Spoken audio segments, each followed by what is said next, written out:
আসসালামু আলাইকুম, স্বাগতম জানাত লাইফস্টাইল। এখানে আমরা সহজ ও সুস্বাদু রান্নার রেসিপি শেয়ার করি।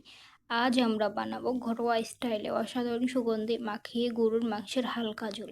রান্না সহজ, মাংস নরম আর স্বাদে দারুণ। আমাদের প্রয়োজন 1 কেজি গরুর মাংস। এখানে আমরা নিয়ে নিয়েছি 1 কেজি পরিমাণ গরুর মাংস। প্রথমে মাংসগুলোকে ভালো করে ধুয়ে পানি ঝরিয়ে নেব। এরপর মাংসের সাথে মশলা মাখিয়ে নেব।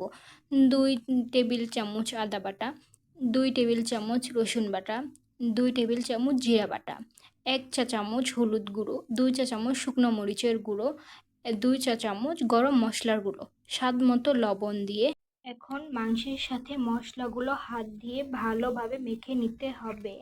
ভালোভাবে মেখে নেওয়ার পর 1 ঘন্টার জন্য মাংসগুলো মেরিনেট করে রাখবো। আপনাদের হাতে যদি সময় না থাকে সেক্ষেত্রে মেরিনেট না করেও চিকেনগুলো রান্না করা যাবে।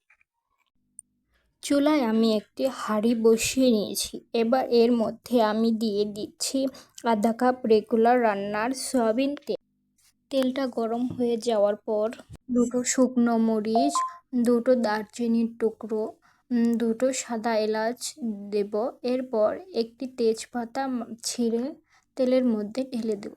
এখন এগুলো একটু নেড়ে চেড়ে দেওয়ার পর এর মধ্যে আধা কাপ পরিমাণ পেঁয়াজ কুচি দিয়ে দিলাম। পেঁয়াজ কুচিটাকে ভালো করে ভেজে নেব। অনবরত নেড়ে চেড়েই যাব যতক্ষণ পর্যন্ত না বাদামি কালার আসে।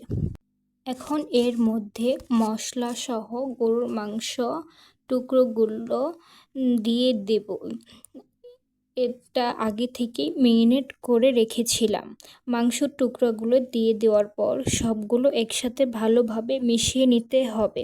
সবগুলো ভালোভাবে মিশিয়ে নেওয়ার পর এবার ঢাকনা দিয়ে ঢেকে চুলার আঁচটা একেবারে লোতে করে আমি 5 মিনিটের জন্য রেখে দেব, যাতে করে মাংস থেকে হালকা কিছুটা পানি বের হয়ে আসতে পারে। 5 মিনিট পর আমি ঢাকনা খুলে নিচ্ছি। আর ঢাকনা খুলে নেওয়ার পর দেখতেই তো পাচ্ছেন অনেকটা পানি মাংসর থেকে বের হয়েছে। আমি এরকম বড় বড় টুকরো করে কিছু আলু কেটে রেখেছি, সেই আলুর টুকরোগুলো দিয়ে দিচ্ছি। আলুগুলো পরে সবগুলো একসাথে ভালোভাবে মিশিয়ে নিতে হবে। সবগুলো ভালোভাবে মিশিয়ে নেওয়ার পর এবার ঢাকনা দিয়ে ঢেকে চুলার আঁচটা একেবারে লোতে করে আমি 5 মিনিটের জন্য রেখে দেব। 5 মিনিট পরে আমি ঢাকনা খুলে নিচ্ছি। ঢাকনা খুলে নেওয়ার পর এখন আমি একটু নেড়ে চেড়ে দেব। নেড়ে চেড়ে দেওয়ার পর এবার আমি মাংসের ওপরে আধা কাপ পরিমাণ পানি দিয়ে দিচ্ছি, যাতে করে ঢাকনা দিয়ে 15 মিনিটের জন্য রান্না করব।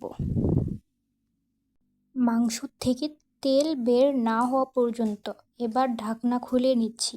দেখতেই তো পারছেন মাংসের ওপরে তেল ভেসে আছে।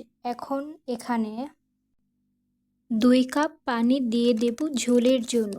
প্রয়োজন মতো আরও দিতে পারেন, ঝোলের পরিমাণ ঠিক করুন। মাঝে মাঝে নেড়ে দিন। যখন মাংস নরম হবে এবং আলু সেদ্ধ হবে, ঝোল হবে হালকা পাতলা এবং সুগন্ধি। এই ছিল সহজ এবং সুস্বাদু মাখিয়ে গরুর মাংসের রেসিপি। ভিডিওটি ভালো লাগলে লাইক, কমেন্ট আর সাবস্ক্রাইব করতে ভুলবেন না। ধন্যবাদ। আবার দেখা হবে লাইফস্টাইলের পরের ভিডিওতে।